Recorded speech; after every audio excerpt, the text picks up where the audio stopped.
Hello, hello, hello, YouTube. Logically speaking, 88 in the house. Got on and cammed up this week and talked about how we were going to pound the fucking Giants. And guess what? That just didn't happen. Zeke, halfway through the third quarter, had 100 yards, and I think he ended up with like 107 or something like that. Haven't even looked at the stats.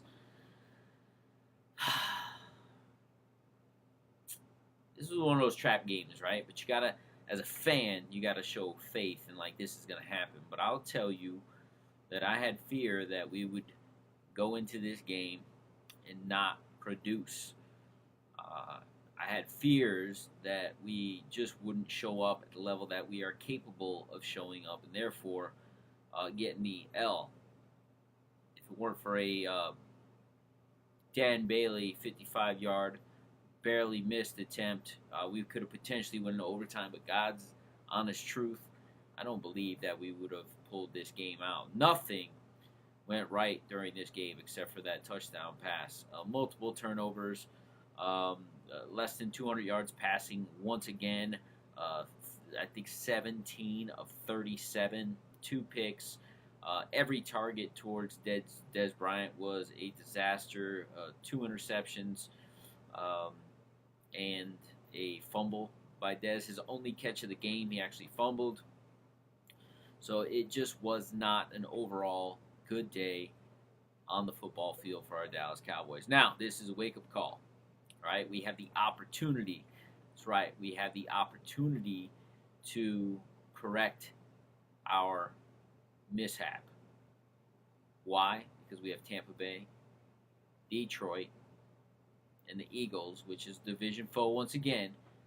We have the opportunity to go and show some of the better teams in the NFC East. The Detroit Lions right now are number 2 seed at 9-4. We still have them on the schedule. We have the Tampa Bay Buccaneers, which I think have reeled off like 5 straight games, wins, and then obviously the Eagles are always a tough opponent simply because they are a division foe. When? Let me say if. Because I'm logically speaking. If the team can sustain the next 3 weeks, the next 3 wins, and go into the playoff on a high, things will be good. I think our offense has been slightly exposed. They just rushed Dak Prescott. Now, not every defense is built the way the Giants' defense is built. Therefore, they can't duplicate or find the solution on how to, or the blueprint on how to beat the Dallas Cowboys, because you just can't duplicate talent. I'm going to give props to the Giants. I'm also going to throw some props to our defense, with the exception of a 60-some-odd, I think 61-yard touchdown by Odell. Pretty much kept that football team in check with multiple turnovers, forced fumbles, interceptions. Barry Church dropped 2 interceptions. So the defense played absolutely phenomenal to only allow 10 points to a good offense. Our offense, here's my take on it, guys. We ran the ball on first down a lot of times. In the past, we've run the ball on second down also, and then gone to the pass on third. Last night, if you go back and watch the film, we ran on first down, got 1 or 2 yards, and went right to the pass, got nothing, and then we were in third and long a lot last night. So, moving forward, I'd love to see us pound the rock. Because Zeke on second and long, second and 8, can get us to third and 4, and then we could dump pass or run again if we had to. Because we have the team to do it.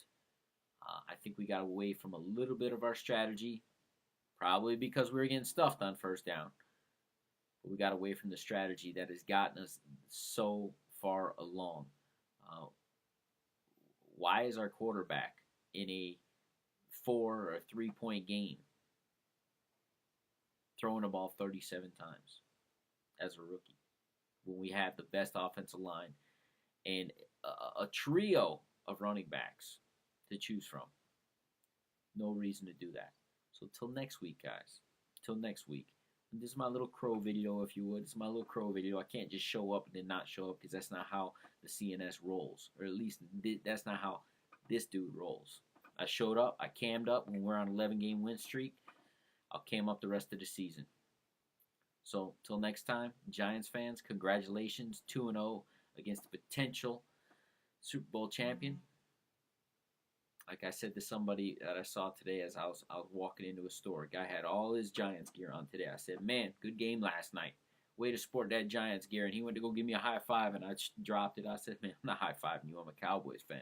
I'll give you props. I'll recognize you. I'll acknowledge you as a fan. And he was like, oh, we're 2-0 against you. I said, 2-0 doesn't mean shit if you don't win the Super Bowl. Because if we win the Super Bowl and we end up being 14-2 and you guys swept us, I don't know how much bragging rights that is when the bling bling is on the finger. I don't know how much bragging rights that is when the bling bling is on the finger. So I still have my sights on the bigger prize. There aren't too many football teams that went undefeated or nearly undefeated during the regular season. So 14-2, even 12-4. I believe our Super Bowl winning teams were 11-5, 12-4, 12-4 in the 90s. So if that doesn't speak volumes, I don't know what does. It's not the regular season. It's what you do in the postseason. We're gearing up for that. But we got to finish out the season here with a couple formidable opponents here at the end.